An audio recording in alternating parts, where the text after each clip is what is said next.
The evening began with a feeling Emily Carter could not explain, a quiet tension that sat in her chest even though the house was full of warm lights and familiar voices, and as she moved quickly through the kitchen preparing dinner, she felt as if something important was about to happen, something she could not stop, while outside the windows the early evening sky over the quiet suburban street glowed soft orange, and inside, laughter rose and fell from the living room where her husband Daniel stood with his old college friends, sounding relaxed and confident, the way he always did around people, telling stories he had told many times before, stories that once made Emily laugh but now felt distant, as if they belonged to another life, and among the group was Mark Reynolds, Daniel's closest friend for nearly 20 years, a man Emily had known almost as long, a man who never spoke loudly, never tried to impress anyone, and yet always seemed fully present, listening carefully, remembering small details, the kind of man people trusted without effort, and Emily noticed him in a way she hadn't before when she glanced into the living room to call everyone for dinner and caught him watching her, not in a way that felt wrong or uncomfortable, but with a seriousness that made her pause, because his eyes carried something heavy, something thoughtful, and she quickly looked away, telling herself she was imagining things, that long marriages sometimes made people restless, that she was simply tired. Yet as the night moved forward, she felt unusually aware of every moment, every sound, every look, and when dinner was finally ready and everyone gathered around the table, conversation flowed easily, plates were passed, glasses clinked, and for anyone watching, the scene would have looked perfect, a happy couple hosting friends in a comfortable home, but inside Emily felt disconnected, like she was standing just outside her own life, smiling at the right moments, nodding at the right times, while Mark remained quieter than usual, speaking only when spoken to, yet each time Emily's eyes drifted toward him, she found him looking back, as if he were seeing something others could not, and after dinner, when Daniel and the others stepped outside to check the grill and talk about an upcoming game, Mark stayed behind under the excuse of helping clean up, and the shift in the air was immediate, the house suddenly too quiet, the distance between them suddenly noticeable, and Emily felt her heart beat faster for no clear reason as she stacked plates and tried to focus on simple tasks, hoping the moment would pass, but then Mark spoke, his voice calm and careful, saying her name in a way that made her stop, and when she turned to face him, he didn't smile the way he usually did, instead he looked serious, almost nervous, and asked if he could ask her something, and although every instinct told her to say no, to keep things light and safe, she nodded. And his question came slowly, thoughtfully, asking if she ever felt like her life looked right on the outside but felt unfinished on the inside, and the words landed harder than she expected, because they touched a truth she rarely allowed herself to think about, a truth she had buried under years of routine, responsibility, and quiet acceptance, and for a moment she forgot where she was, forgot that he was her husband's friend, forgot everything except the sudden feeling of being seen, and she struggled to find an answer, because honesty felt dangerous, yet silence felt heavy, and before she could speak, Daniel's voice called from the backyard, breaking the moment like a snapped string, and Mark stepped back slightly, as if he too felt relief and regret at the same time, and Emily forced a smile, called back that dinner was ready, and moved past him, but the question followed her, echoing in her mind as the night continued, as guests said goodbye, as dishes were washed, as the house slowly returned to quiet, and later, when Emily lay in bed beside Daniel, listening to his steady breathing, staring at the ceiling in the dark, she realized that nothing had truly happened, no lines had been crossed, no secrets shared, and yet something inside her had shifted, because a single honest question had opened a door she didn't know existed, and she sensed, deep down, that the evening was not just another dinner with friends, but the beginning of something that would change how she saw herself, her marriage, and the life she thought she understood. After that night, life moved forward on the surface, but beneath it, everything felt unsettled for Emily, and days passed where she tried to ignore the memory of Mark's question, filling her time with work, errands, and small routines, yet his words stayed with her like a quiet echo, and she began noticing small changes, like how Mark seemed to appear more often when Daniel was around, helping with home repairs, stopping by with papers Daniel had forgotten, always with a polite reason, and Emily told herself it was coincidence, but each time she saw him, there was a new awareness between them, not spoken, not acted upon, just present, and it made her careful, made her more guarded with her own thoughts, because she knew feelings could grow in silence if left unexamined, and one afternoon, while Daniel was away on a short business trip, the house felt unusually empty, the kind of silence that makes every sound louder, and when the doorbell rang, Emily wasn't expecting anyone, and when she opened the door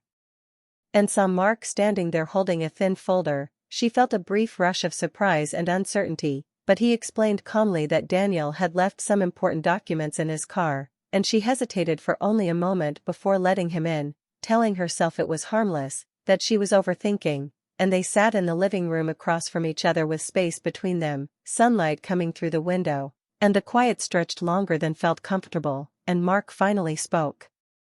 saying he hadn't planned to stay, that he would leave as soon as he handed over the folder, but something in his voice made Emily look up, and she saw a seriousness there that made her chest tighten, and then he said he needed to say something once, clearly, without expectation, and her instincts warned her to stop him, but she didn't, and his words came carefully, without drama, without blame, as he admitted that he had admired her for a long time, not in a careless way, but in a way built on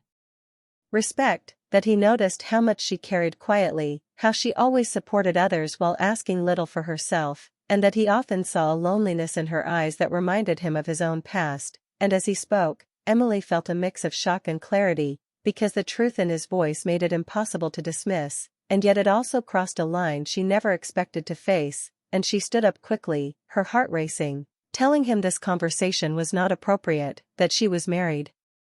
that he was Daniel's friend, and Mark agreed immediately, apologizing, saying he understood, saying he did not want anything from her, that he only needed to be honest once so the feeling would not turn into something worse, and he promised her he would respect all boundaries, that he would step back if she asked, and Emily searched his face, looking for pressure or hidden intent, but found none, only sincerity and regret, and that made everything harder, because anger would have been easier.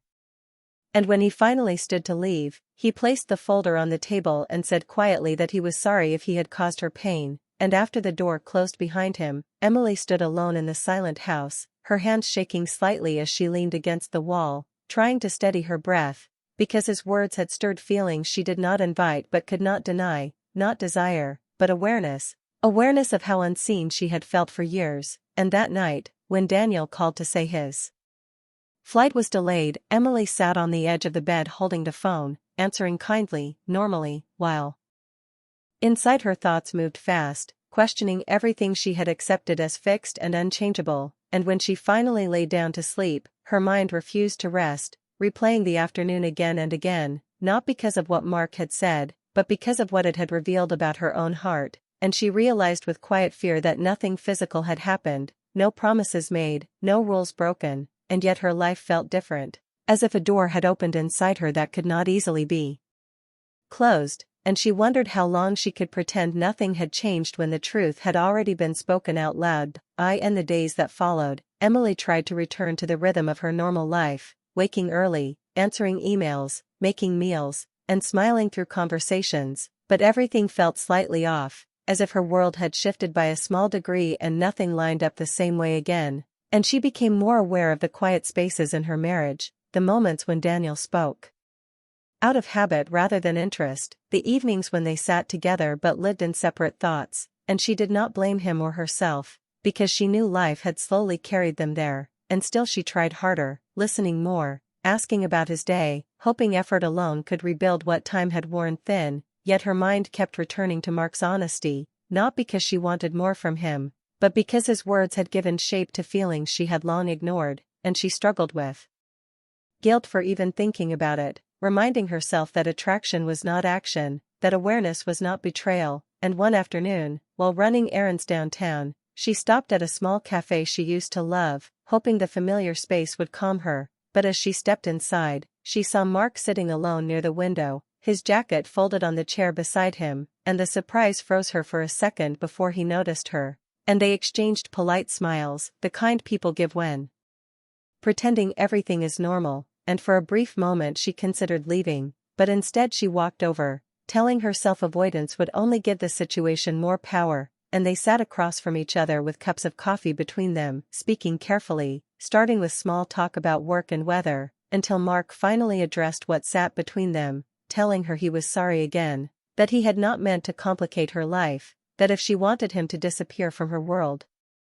completely, he would understand, and Emily listened, feeling the weight of choice pressing down on her, and she surprised herself by saying he had not created a problem, that he had only spoken a truth she had been afraid to admit, and Mark looked relieved but sad at the same time, saying he respected her marriage and would never step beyond what was right, and that honesty, rather than easing her mind, made her reflect more deeply, because she realized the real struggle was not between two men, but between silence and truth. And later that evening, when Daniel mentioned plans for the weekend without really looking at her, Emily felt a quiet ache, not anger, but longing to be seen, and she understood then that her marriage needed words, not patience alone, and that ignoring her feelings would only turn them into resentment. And as days passed, Mark kept his distance, no calls, no visits, only quiet respect, which gave Emily the space to think clearly, and in that space she realized that her emotions were not something to fear, but something to understand, because they pointed toward a deeper need for connection, and she spent long nights awake, staring at the ceiling, replaying conversations, not with regret, but with growing clarity, and she finally accepted that the hardest truth was not that someone else had noticed her, but that she had allowed herself to disappear within her own life, and that realization marked a turning point, because for the first time in years, she knew she had to speak honestly, even if the outcome was uncertain, because living quietly unhappy was no longer an option. The choice Emily faced was not sudden but clear, and one quiet weekend morning, with sunlight filling the kitchen and the house calm, she asked Daniel if they could talk, and her voice was steady even though her hands trembled, and she did not mention Mark or any outside influence, because she knew this conversation was about them, about the space that had grown silently between two people who once felt inseparable. And she spoke honestly, telling Daniel she felt lonely even when they were together, that routines had replaced connection, that she missed being seen and heard, and Daniel listened at first with surprise, then with concern, and as the words continued, something shifted in him, because he realized she was not accusing but opening a door, and he admitted he had felt distant too, pulled into work and responsibility, assuming comfort meant everything was fine. And the conversation moved quickly, not with anger, but with truth, touching old memories, missed chances, and unspoken needs, and though not every problem was solved, something important happened, because they both acknowledged the gap instead of ignoring it, and in the days that followed, they made small changes, shared meals without phones, longer walks, deeper talks, and while the future remained uncertain, the effort felt real, and through it all, Mark remained absent, respecting the boundaries he had promised, until one afternoon Emily received a short message from him, simple and kind, saying he hoped she found peace and clarity, and reading it brought neither excitement nor sadness, only gratitude, because his honesty had served its purpose and nothing more, and Emily realized that not every connection was meant to last, some existed only to reveal what had been hidden. And as weeks passed, she felt more grounded, more present in her own life, aware that choosing honesty had not been easy but had been necessary, and she understood that love was not always about romance or desire, but about courage, about facing uncomfortable truths before they hardened into regret, and whether her marriage grew stronger or took a different path in time, she knew she would no longer silence herself, and standing one evening at the window watching the quiet street, Emily felt calm, because she had learned that the most unexpected words do not always lead to new beginnings with others, but often guide us back to ourselves. And that understanding, once reached, changes everything.